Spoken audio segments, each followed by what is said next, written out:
It's always a good day to be better together, and there's an important health issue to talk about impacting a lot of Americans and people right here in our own backyard. This is Lung Cancer Awareness Month, a chance to look at ways to prevent the disease. And to help us walk through it, we have Bobby Anderson, a nurse practitioner with the Mayo Clinic, here with us. Thank you so much for visiting us today. Thank you for having me. You know, it's important for all of us to be able to look into this day and see what kind of things we should be paying attention to. Where should we start? What are the things that we need to be thinking about? Sure, I think the scary thing and the take-home message for everyone here is lung cancer remains the most commonly diagnosed cancer and the third most fatal of all cancers across the world, leading to more than 150,000 deaths annually just in the States. And though we have many great screening tests across many different types of cancers, the one that carries the highest fatality is the one that we do the poorest of in terms of screening those who are actually eligible.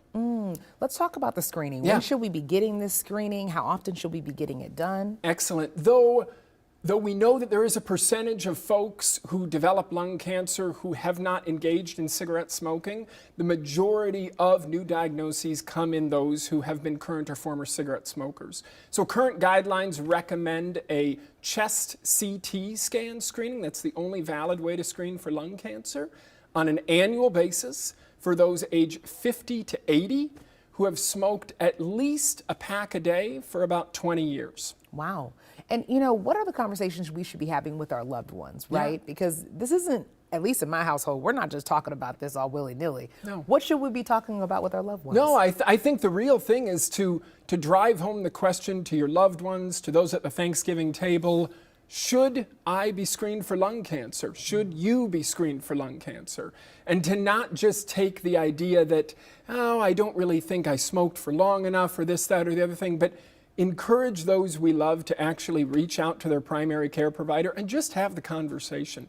It's a simple, non-invasive screening test that we know that if lung cancer is caught early, we have high curative rates north of 90%. Wow, and see, that's what I think is a little different about this kind or type of cancer, is that there are so many things you can do. 100%. I think, you know, there's been this mantra that if I'm diagnosed with lung cancer, I've been given a death sentence.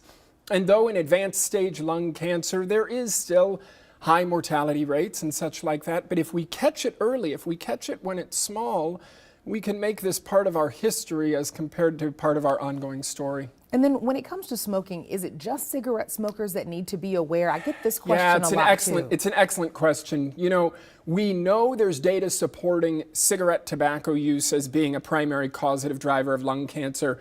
Yet the truth is we don't really have a lot of great longitudinal data regarding vaping and other inhalational substances to really know what the cancer risk there is.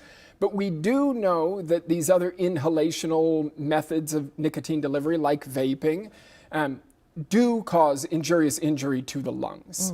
The question is whether or not that translates into cancer development. We just don't know yet. And that's why you should get screened. 100%. See how we just all wrap it around that way? Thank you so much for Yes. making us a little bit smarter in a short amount of time. Of course, we'll have a little bit more information on our website as well. We'll be right back.